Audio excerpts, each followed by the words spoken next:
Om Swastiastu. Selamat datang dan perkenalkan, nama saya Imade Andrea Rinugraha Sukerta, NIM 2019-02020. Saya dari Prodi Seni Karawitan 3A. Dan pada kesempatan kali ini saya akan presentasi mengenai sistematika artikel ilmiah dengan judul cara membuat judul artikel dan abstrak. Baik, langsung saja kita ke slide 1, yaitu di sana ada judul artikel. Baik, sebelum lanjut saya akan menjelaskan terlebih dahulu apa itu judul artikel. Baik, judul artikel yang baik itu bersifat singkat, jelas dan tidak bertele-tele dan mengarah pada topik yang dibahas dalam artikel ini. Artikel ini maksimal menggunakan kata dalam pembuatan judul, yaitu 12 kata. Dengan begitu tidak terlalu panjang dan bisa menarik. Baik, di sini terdapat 6 bagian dalam menentukan judul, yaitu 1. Menentukan tema. Dalam menentukan tema karya ilmiah, yaitu seperti dalam bidang pendidikan, pertanian, kesenian, teknologi, dan lain-lain. Contohnya seperti kesenian. Dalam menentukan judul kesenian, kita bisa memaparkan judul tidak terlalu panjang dan mudah untuk dimengerti oleh pembaca. Baik, yang kedua ada menentukan objek penelitian. Pada objek penelitian ini, peneliti harus menentukan objek penelitian yang harus diteliti dan mudah untuk diteliti. Dalam artian sesuai dengan konsep si peneliti tersebut.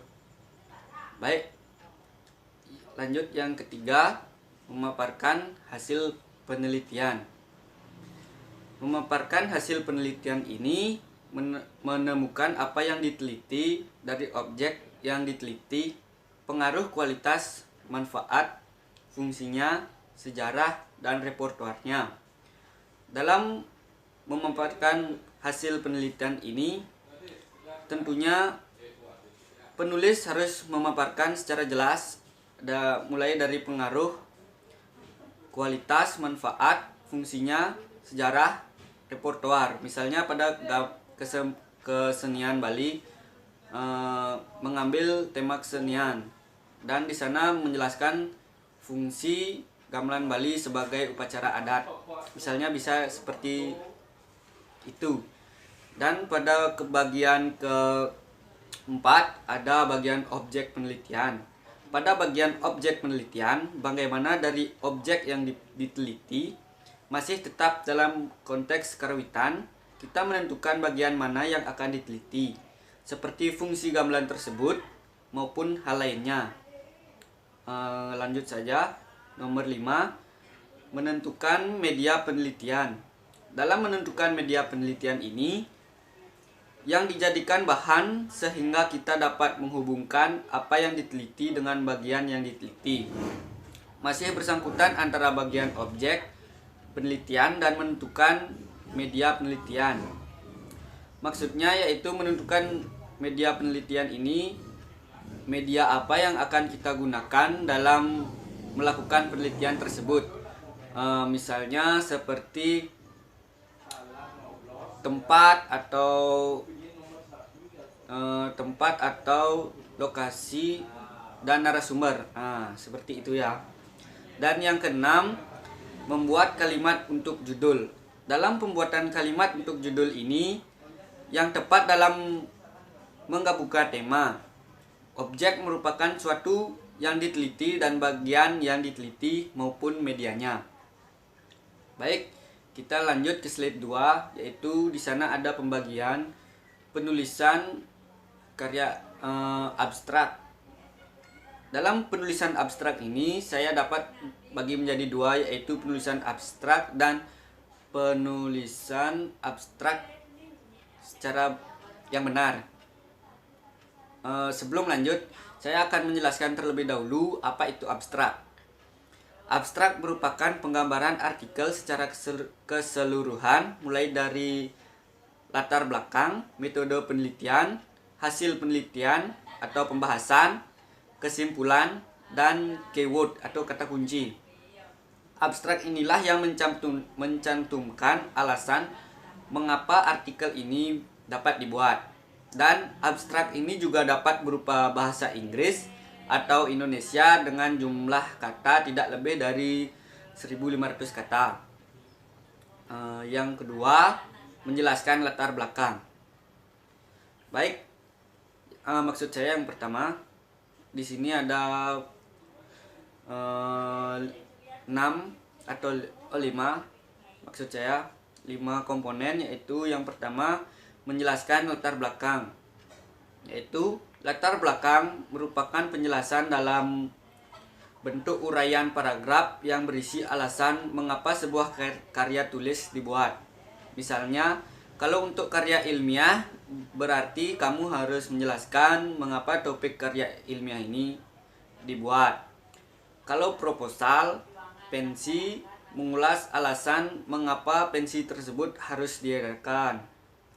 Dan dengan adanya latar belakang, pembaca jadi tahu hal apa yang hendak disampaikan dalam karya ilmiah tersebut atau abstrak ini. Yang kedua ada metode penelitian. Pengertian metode penelitian adalah langkah yang dimiliki dan dilakukan oleh peneliti dalam rangka untuk mengumpulkan informasi atau data serta melakukan investigasi pada data yang telah didapatkan tersebut. Tahap metode penelitian ini maka akan ada 2 metode, yaitu metode penelitian kualitatif atau penelitian kuantitatif. Baik, yang ketiga, di sini ada hasil penelitian. Saat merumuskan bagian hasil, penting untuk diingat bahwa hasil penelitian ini tidak membuktikan apapun. Temuan hanya dapat mengkonfirmasi atau menolak hipotesis penelitian yang mendasari riset Anda. Namun, tindakan mengartikulasikan hasil membantu saudara untuk memahami masalah dari dalam, memecahnya menjadi beberapa bagian, dan untuk melihat masalah penelitian dari berbagai perspektif. Baik, yang kelima, kesimpulan. Kesimpulan ini merupakan penegasan secara keseluruhan apa yang menjadi pokok bahasan dalam artikel. Dengan begitu, pembaca akan lebih memahami isi artikel dengan jelas dan lengkap, sehingga tidak menimbulkan ketidakseimbangan dengan apa yang diperoleh. Yang kedua, ada keyword atau kata kunci. Keyword atau kata kunci ini berada pada di bawah abstrak dan menjadi satu kesatuan dengannya. Abstrak ini terdiri dari 3-5 kata yang mewakili istilah-istilah yang perlu penekanan dan memang dibahas oleh penulis. Dengan begitu, adanya batasan tertentu agar artikel ini tahu arah atau dapat dibahas dengan mudah. Baik, pada slide ketiga, dengan cara membuat uraian B, yaitu cara membuat abstrak yang baik dan benar.